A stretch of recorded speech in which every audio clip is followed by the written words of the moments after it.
Toi aussi, t'es tous les jours sur Deezer ou Spotify, tu écoutes tes sons préférés H24, et si je te disais que tu peux gagner de la thune à chaque fois que quelqu'un écoute une de tes musiques préférées? Tu ne me crois pas? Et pourtant, rien qu'en 2024, la musique c'est près de 30 milliards de dollars et plus de 14% par an. Donc pourquoi ne pas en profiter? Ah, là je vois que j'ai capté ton attention. Je t'explique tout ça dans quelques instants, mais juste avant ça, n'hésite pas à liker la vidéo pour soutenir mon contenu. Bienvenue sur S'émanciper. Allez, let's go! Tout comme le vin, la forêt, les meubles, la musique est une industrie à part entière et qui répond à ses propres codes. Pour investir dans la musique, donc, il existe évidemment plusieurs méthodes. Dans cette vidéo, j'ai décidé de te présenter la plateforme Bolero. Alors Bolero, qu'est-ce que c'est et comment ça marche? Bolero, c'est une plateforme qui te permet de devenir copropriétaire de droits musicaux. C'est un peu comme si tu achetais une part d'une chanson ou d'un album, et qui te permettrait de recevoir des royalties dès que quelqu'un écoute cette musique. En gros, ce n'est pas juste un soutien à un artiste, mais bien un investissement dans une partie de son œuvre. Et le mieux dans tout ça, c'est que tu peux commencer avec seulement 10 $ et choisir le montant qui t'intéresse. L'interface est assez claire, sécurisée et facile à utiliser. Là, je navigue un peu pour te montrer les choses, et comme tu peux le voir, c'est vraiment très simple. La plateforme te permet de suivre en temps réel la performance de tes investissements, et la grande force de Bolero, c'est qu'il ne se contente pas de proposer des œuvres musicales, mais qu'il recherche aussi pour toi les projets les plus performants qui existent. Les rendements visés par la plateforme sont compris entre 7,5 et 20% par an, ce qui en fait une opportunité hautement rentable. Les royalties sont payées à chaque trimestre et tu peux voir ici tous les royalties des trimestres précédents. Bien sûr, on ne peut pas savoir à l'avenir combien de fois un son sera écouté, mais regarder les mois et les trimestres précédents, ça aide à se faire un petit peu une idée. Le tout fonctionne sur la blockchain et cela permet donc une transparence à 100%. Ici, tu peux voir également les statistiques de performance de l'œuvre, ainsi que les gains espérés pour les trimestres à venir. Ok, d'accord, mais quel style de musique et artistes sont présents sur Bolero? Comme tu t'en doutes, je vais pas te faire la liste de tous les artistes qui existent sur la plateforme, je te mettrai un lien en description, et tu pourras te rendre toi-même sur Bolero et voir si tu y trouves ton bonheur.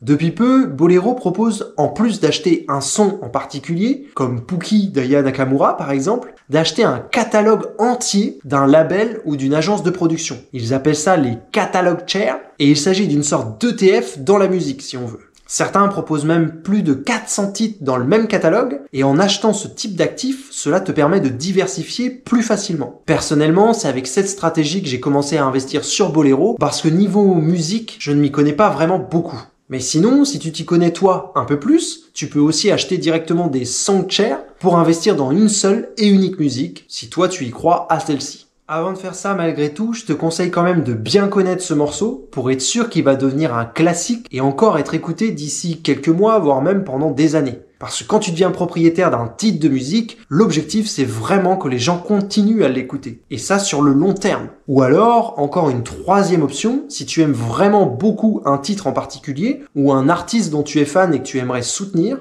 dans ce cas-là, tu gagneras peut-être pas beaucoup d'argent, mais tu seras copropriétaire d'une musique. Et rien que pour ça, c'est déjà assez la classe quand même. Passons maintenant à la question clé. Qu'est-ce que la tokenisation des droits musicaux? La tokenisation, c'est la manière dont Bolero découpe les droits musicaux en toutes petites unités. Ils appellent ça des tokens. Dans chaque token est détenu un contrat et qui fait alors de toi l'un des copropriétaires de ce morceau en particulier. Comme je te le disais tout à l'heure, chacun de ces tokens sont basés sur une technologie blockchain, garantissant alors la transparence, la sécurité et la traçabilité. De plus, grâce à ce choix stratégique, la blockchain choisie par Bolero permet aussi d'offrir une liquidité à des actifs qui habituellement ne le sont pas du tout. En gros, l'artiste qui a envie de se faire un peu d'argent, il propose de vendre 100% ou alors une seule partie de son droit sur une seule musique ou sur plusieurs musiques. Toi, tu achètes un token des différentes parts qui sont proposées sur le marché et tu peux aussi les revendre facilement sur le marché secondaire. Et tout ça, grâce à la blockchain où toutes les informations sont enregistrées dessus et visuellement, tu peux voir qui détient tel ou tel token, à combien il le vend, est-ce qu'il veut le garder, est-ce qu'il veut s'en débarrasser ou pas. Et idem pour toi, les autres peuvent voir aussi ce que tu fais. C'est ça que je trouve assez magique avec la blockchain et aussi la partie fractionnalité, parce que le fait que ce soit des fractions, ça fait que avec à peine 10 $, tu deviens propriétaire de Pookie ou d'autres sons. Il y a aussi Joule, SCH. Vraiment, je trouve que ce concept est super intéressant. Autrement dit, si tu investis dans un morceau ou un album et que celui-ci devient très populaire, la valeur de ton investissement peut aussi augmenter. Un peu comme en immobilier. En fait, tu peux recevoir des loyers parce que les gens écoutent ta musique, Mais l'appartement que tu as acheté, lui aussi, il peut prendre de la valeur. Et comme tu peux revendre ton token à n'importe quel moment, eh ben, tu peux aussi miser sur la prise de valeur de cette musique. Cela transforme, de mon point de vue, complètement la manière dont nous allons percevoir la musique à l'avenir, car jusqu'à présent, les droits d'auteur étaient un marché très fermé. Ils étaient souvent, voire quasiment tout le temps, dominés par des labels ou des investisseurs institutionnels, et aujourd'hui, grâce à Bolero, tu peux non seulement participer au succès de tes artistes préférés, mais aussi en bénéficier directement. En plus de ça, Bolero collecte automatiquement plus de 15 sources de revenus différentes, pour te verser ensuite tes royalties, ce qui signifie que tes futurs revenus seront générés non seulement par les ventes des morceaux, mais aussi par leur streaming, leur diffusion en radio, ou encore dans des placements publicitaires. En gros, décrocher le jackpot, c'est une de tes musiques dont tu es propriétaire qui passe dans un film. Là, c'est jackpot.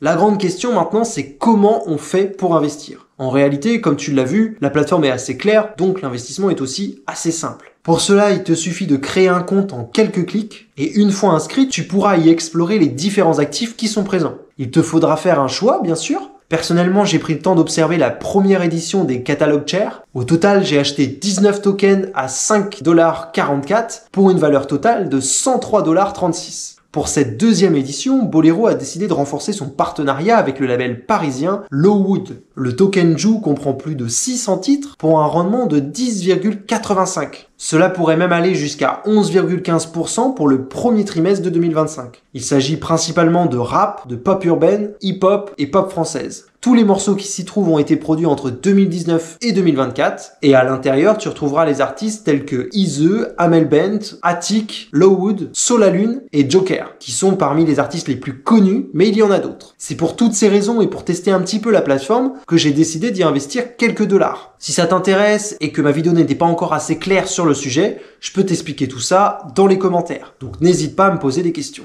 En tout cas, merci beaucoup d'être resté jusqu'au bout de cette vidéo. Et si celle-ci t'a plu, n'hésite pas à t'abonner. Tu seras peut-être intéressé par l'investissement dans le vin, alors je te mets ma vidéo juste ici. Encore une fois, merci à toi et je te dis à la semaine prochaine. Ciao!